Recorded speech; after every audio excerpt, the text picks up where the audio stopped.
Well, it's good to see you again, man. We're so happy to have you on with us, because we got the preacher's kids. I'm a PK myself, so I was happy to see that pop up. Thank you. I appreciate it. Yeah, it was a good record, a good title, Like it's kind of wild because I came up with, that title from, kind of being able to tell all of these different stories, or sharing the musical vision or the musical vision, intentional musical vision of many other preacher kids that have kind of come out with us, Aretha Franklin and Al Green and Marvin Gaye, and I mean many others, Sly Stone, which is, you kind of take these sounds and a lot of these ideas that come from out of the church, or songs that we've all sort of heard, and we all had, we all, not from talking to each other, obviously, but it's like you have this vision of going out and kind of, how do I take these songs and these ideas or these stories, and make them secular, and or talk about them, or putting it to this new sort of musical sound, and it was a challenge, and we kind of did it, just with this record, you know. Yeah, absolutely. I remember when we met many years ago when we were first playing a lot with North Mississippi All Stars and all that stuff. I remember there's a lot of there's a lot of music that you just weren't as familiar because you didn't grow up with the same kind of music. You weren't listening to a whole lot of the people that were growing a lot of interest in you, like Eric Clapton and all that, right? Yeah. I mean, that was, yeah, like being turned on to Eric Clapton and all of these different art. It's kind of wild because I tell a story about my manager, how he sent me, when I was like 18 years old. He wasn't even my manager yet, 19 years old. Uh, he sent me a box that had all of these records that I'd never heard. It was everything from Cream to Derek and Dominoes to the Allman Brothers, the band, P Funk, all of this stuff that I'd never really listened to. And it's kind of wild because I just found that box of CDs in my Oh shed wow.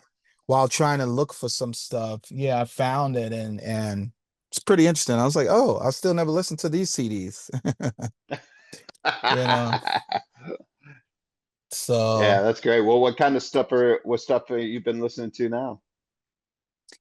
man, I've been kind of just listening to a lot of different, you know, trying to think, man. I've been listening to a lot of George Clinton, Parliament Funkadelic. I've been also listening to a lot of, Derek and the Dominoes is always one of my favorites. Um, a lot of old, like, Leonard Skinner stuff. Um, and it's kind of wild because I came all the way back to listening to like Stevie Ray Vaughan more and Albert King. And because that stuff is like the raw guitar playing, and sometimes when you in this business, sometimes we'll get caught up into like, especially when you're signed to like a major label, you wind up like getting caught up into like, oh, write songs and do this and do that. And then you kind of forget, like, wait, I'm a guitar player that writes songs with my guitar. And Yeah. so that's one of the things that for this record, I wanted to make sure we do, which all of these songs had come from the sounds of my guitar, or us, this group getting together in a room and jamming and having it, and have all of those sounds, which is who I am, become melodies for the chorus, melodies for the verses, just guitar melodies, and all of that, which is kind of weird because, like I said, over the years, you would kind of get away from that because, like, somebody go like, "Hey, meet this guy or this girl that writes songs. Okay, cool. Why don't you come down in LA or Nashville or wherever, come to my house and let's write some songs." And that way, it's like you get around and you get acoustic guitar, and then you kind of got to figure out how, when you go in the studio, like, okay, how do I make this fit with my guitar and my style? And then you're like, oh, we already wrote these lyrics, but it's like the guitar should be getting down. So it's kind of strange, it's a strange Yeah. process. And you start to realize, you go like, wait a second, okay. So if Zeppelin did it this way, then none of this shit would be here. Right. It wouldn't all make us feel a certain way. It's like, down, down, dun, dun, dun, dun, and all of those. Yeah. And then you listen to Jimi Hendrix, you listen to Little Wing, right? And then it's like, there's no way he had to write that song while playing his guitar, right? Because you just can't Hmm. put lyrics on a book or sit around with an acoustic and then decide to do it like that. So, and I've learned, and I actually know that for a fact while from talking to Eddie Kramer, spending many Yeah. hours and days in the studio with him, and just to be reminded of that, it's kind of like, well, that's who you are, right? Mhm. Yeah, absolutely. Well, you got so many songs to be proud of on here. I mean, maybe it's asking to pick a favorite child, but is there a certain song or two that you just can't wait for everybody to hear? Oh man, yeah, I would say like Gravity is always, it's for some reason Yeah. I think collectively as a band we love Gravity just because of how it even came out. Between that, Choir Woman, um, we got to figure out how to way to do When Will the Love Rain Down without Judith Hill because it's such a beautiful song. Yeah. But yes, so many, Um, it's so wild because I always forget which songs are actually on the record Yeah. because Yeah.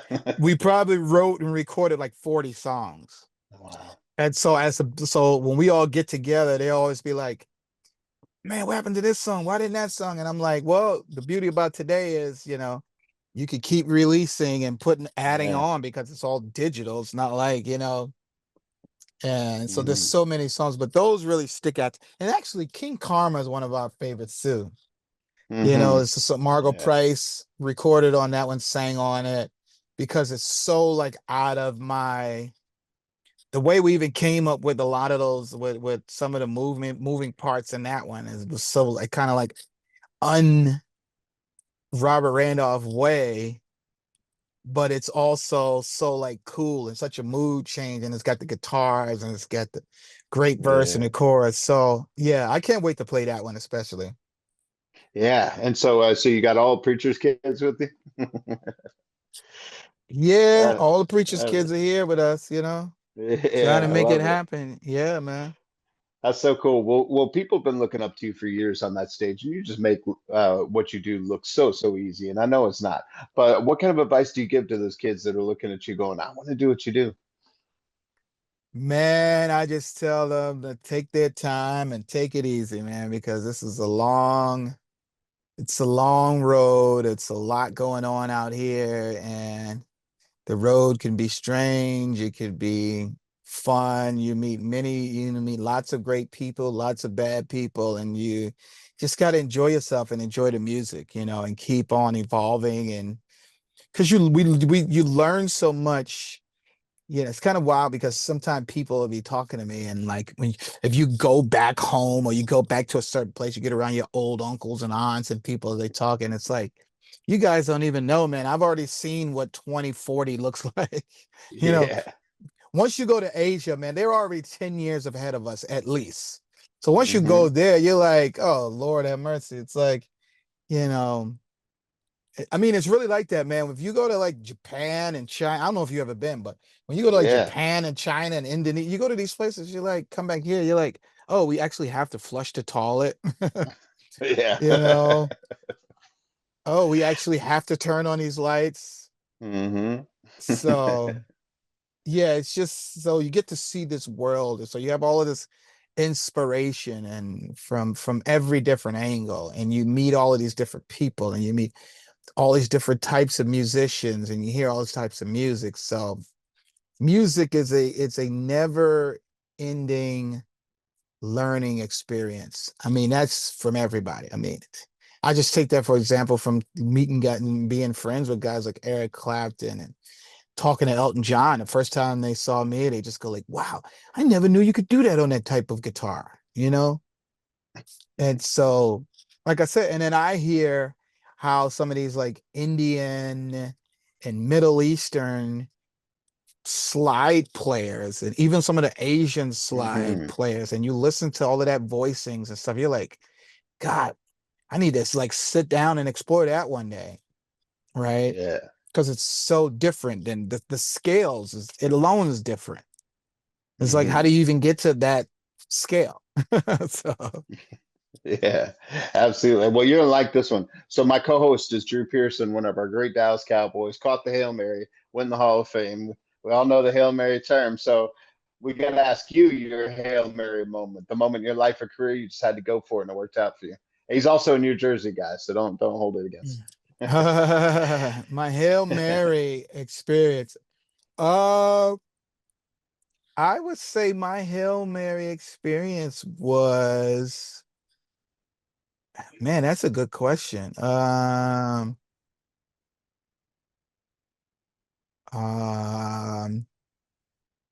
man, that's real interesting because I think I got a few. But I would say my Hail Mary experience would be probably, you know, would be the Eric Clapton story because because at that time we were kind of like just playing for the jam band scene, right? And we were, live at the wetlands and all of that. And I remember having the first meeting with Warner Brothers, and Warner Brothers, the head there was like, Eric Clapton is on this he's on our roster, man. I would sure love for you to get with him one day, and blah blah Mhm. blah. And I was just like, well, shit, man. Oh, so they mentioned it was like, well, yeah, he's going on a tour, and I was like, hey, well, shit. Well, could you ask him like, could we open for him one day? Maybe see Yeah. if we connected. And so I remember telling my manager because we were scheduled to go to Japan and play like some club there or something at the time. And it was funny because they were like, well, wait a second, Eric Clapton's actually going to be in Japan playing at the arena the same time you guys are. And I was like, well, hey, maybe he could come by the show. When you're young, you're just stupid, right? Just say Yeah. anything. You just go, hey, well, maybe he could come by a little club show if he got a day off because we was playing like 3 days in a row. And lo and behold, they got him to come to the club show Wow. and he watched us play. And next thing you know, I actually thought, I was like, man, what happened to Eric? And he was like, oh, he left. He came and watched you guys and he left. I was like, oh, I guess we wasn't good. Next thing you know, a week later, it's like, Eric wants you to open a tour for him. And so that was Wow. the beginning of this lifelong 24, 20 years later, of Mhm. relationship and all of that. Yeah, that's amazing. And then all the way up until now with the whole Beyonce thing. That's amazing too, right?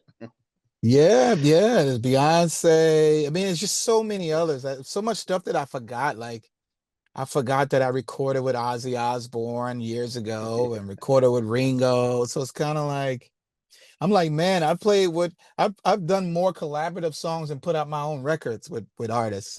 Yeah. So that's really one of the reasons why I took these 4 years of just recording so much just to see the next phase or the phase after this one and that one and the sound. So it's kind of like it was a great thing, you Yeah, know. I love it. Well, what is it that you keep in mind that kind of keeps you on the right path always? Because you've been on this great path. Is it your faith? Is it something else? Like what is it that kind of get you right?